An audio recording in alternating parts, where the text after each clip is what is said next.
السلام علیکم و رحمت الله. دوستان عزیز، اولا معذرت میخوام به خاطر تأخیر کردن. چند روز باز یک 3-4 روز باز درسی نو نگذاشتیم همراهتون. انشاءالله امروز به اذن و اراده خداوند درس رو دوام میتیم.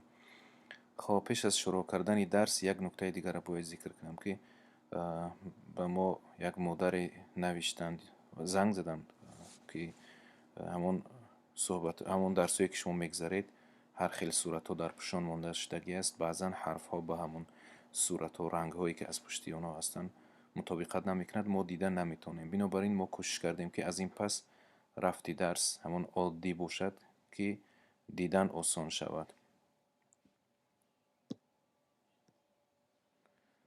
خب یعنی همین شکل می شود، سفید و با حرف سیاه نوشته شدگی. بعضی جایی که برای دقت دادن لازم است ما سرخ کردگی هستیم. به هر حال این هم کمتر وقت زیاد صرف نمی شود، یعنی کمتر وقت می گیرد و انشاءالله که از فایده خالی نیست. خب درس امروزه ما چنانه که شما میبینید دوستان عزیز، پیش از وارد شدن به موضوعهای کلانتر یا اینکه موضوعهایی که در علم تجوید زیادتر بحث می شوند، پیش از این موضوع وارد شدن باید یک چند قاعده های عادی و یا اینکه یک چند اصطلاحات عادی را همراه در یاد داشته باشیم. از این اصطلاحات یکی از اینا می باشد حرکت. یعنی حرکت چی است؟ خب حرکت، سوال حرکت چیست؟ جواب حرکت زبر، زیر و پیش می باشد. این یک چیزی است که تصور کنید حرف ها نوشته شده باشند و حرکت نداشته باشند، یعنی زبر و زیر پیش نداشته باشند، یعنی حرف خوانده نمیشه. تصور کنیم الحمدلله را چه خیلی میخونیم، مثلا الحمد نمیدونم، یعنی یگون ا ای او داده نشود اگر هیچ حرکت کرده خوانده نمیشود. بنابراین اینا را به همون یعنی حرکتی که خودمون تصور میکنیم یا که حرکتی خودمون فکر میکنیم همون شکل خطی فکر کردن ممکن است. یعنی حرکت کرده حرفا رو به پیش خوانده رفته تونستن. برای همین خب سه حرکت داریم ما: زبر، زیر و پیش. اینها حرکت های ما یا که حرکت های زبان عربی می باشند. زبر ا را میفهماند، زیر ای را میفهماند و پیش او را میفهماند. این معلوم است. یعنی خب دویم اصطلاح یا که دویم چیزی که باید خوب در یاد بگیریم، ما سکون داریم در زبان عربی. سکون، علامتی سکون. خب این بالا بودن علامت های حرکت. خب علامت فتحه میگن، علامت کسره میگن، علامت ضمه میگفتن.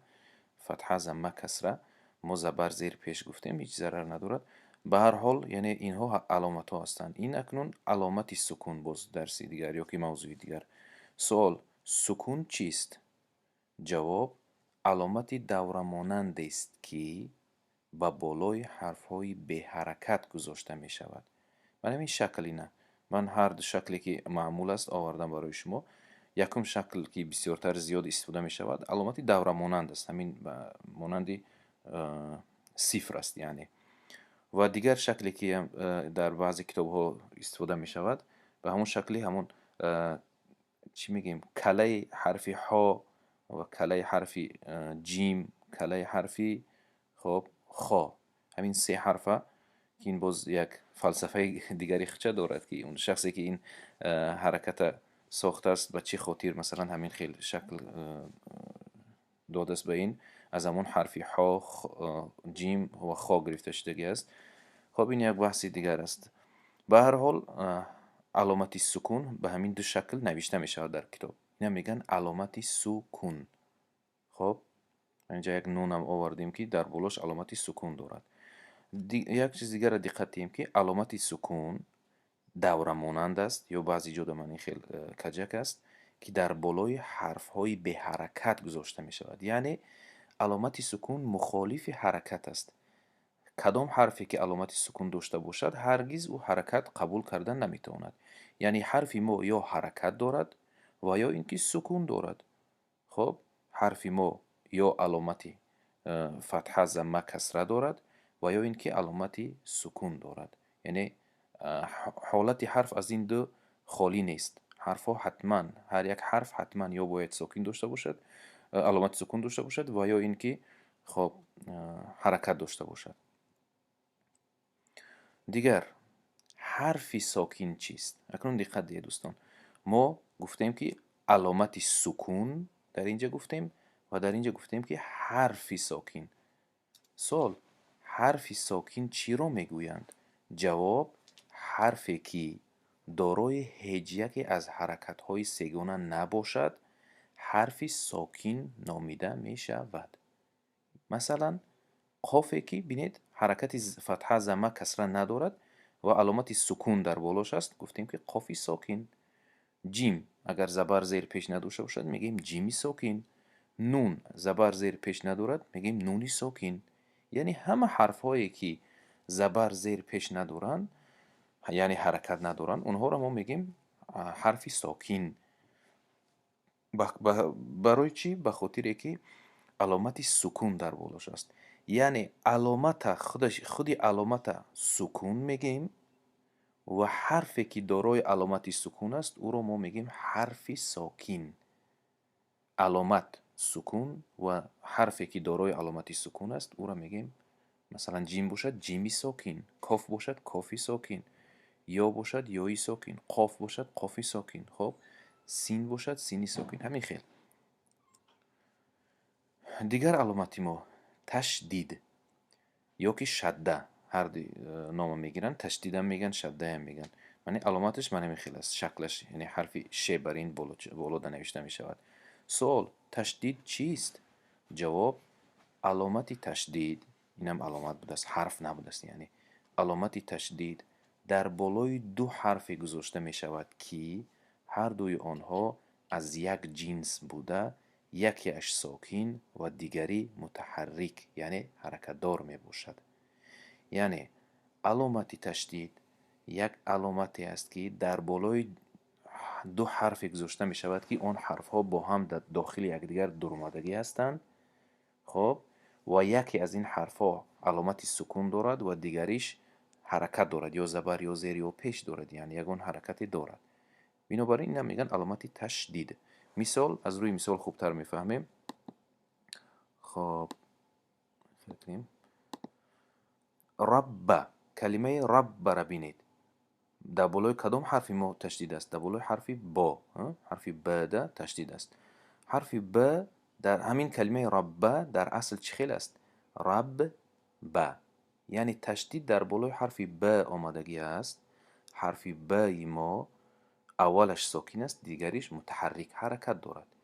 همین رب ب نمیگن، بلکه یک تشدید در بالاش میمونن، هم خط کوتاه میشود، هم خب زینت مثلا خط پیدا میشود. بنابراین رب ب نمیگن، بلکه رب گفتن، یعنی دو به یک جا شده است. خب یا که مثلا حق در اصل چی بود است؟ حق قن، دیدید؟ حق قن. حرف قاف تشدید دارد، علامت تشدید یا که شده دارد.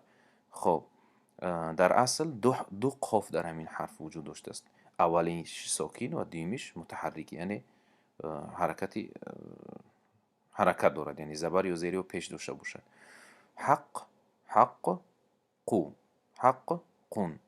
خب در زبانی تاجیکی هم مثلا سیف الدین میگیم، سیف الدین دو تا دی است، یا که نمیدونم دیگر نامه هایی که با دو حرف نوشته میشوند، اونا را شما از همین شکل مثلا بینید تشدید است. یعنی خب آخران چیست از درس امروزه؟ تنوین. اکنون تنوین چی است؟ سوال: تنوین چیست؟ جواب: تنوین همان نون ساکن است که در لفظ وجود دارد ولی در خط نوشته نمی شود. اول ما نونی ساکن تصور کنیم.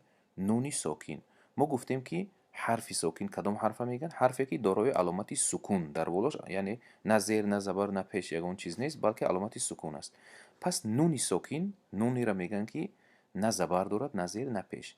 اکنون فهمیدیم که تنوین هم همون نونی ساکن است، یعنی حرفی نونی هست که در لفظ هست، وقتی تلفظ کردن در دهان تلفظ می شود، ولی در خط حرفی نون نوشته نمی شود. اینا میگن تنوین.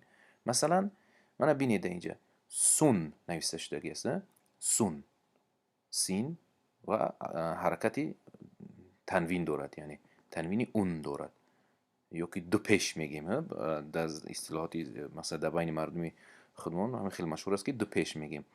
خب سین دو پیش سون گفته میخوندیم. سون در اصل سون یعنی سین، بینید همین سون عبارت است از سه، سین، او و نونی ساکین. بینید سون نوشته شدگی باشد، سین هست، او هست و دیگری علامتی که در بر او هست یک نونی ساکین است همون. بنابراین میگیم که تنوین همون نونی ساکینی هست که در لفظ هست ولی در خط نه. یا که این بینید دیگری مثال رن، رن می نویسیم. خب رن گفتیم، رن عبارت است از حرف را، حرکت فتحه و نونی ساکین، یعنی نون تلفظ می شود اما در خط نوشته نمی شود. یا که طین میگیم، طین، طین عبارت است از حرف تا کسره، یعنی علامت کسره، علامت کسره یا که زیر و نونی ساکین. هر ده همینا یک خیل خوانده میشن، طین، طین.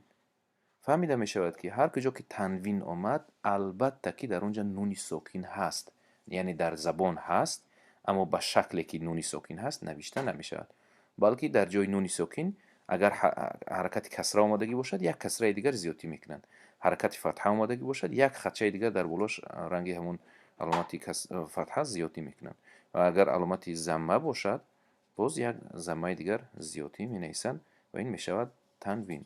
انشاءالله که این موضوع را باید خوب فهمیده باشید. خواهش میکنم با دقت این موضوع را خوانید، چون که آینده قریب که تمامی درس ها همین قاعده ها ذکر می شوند.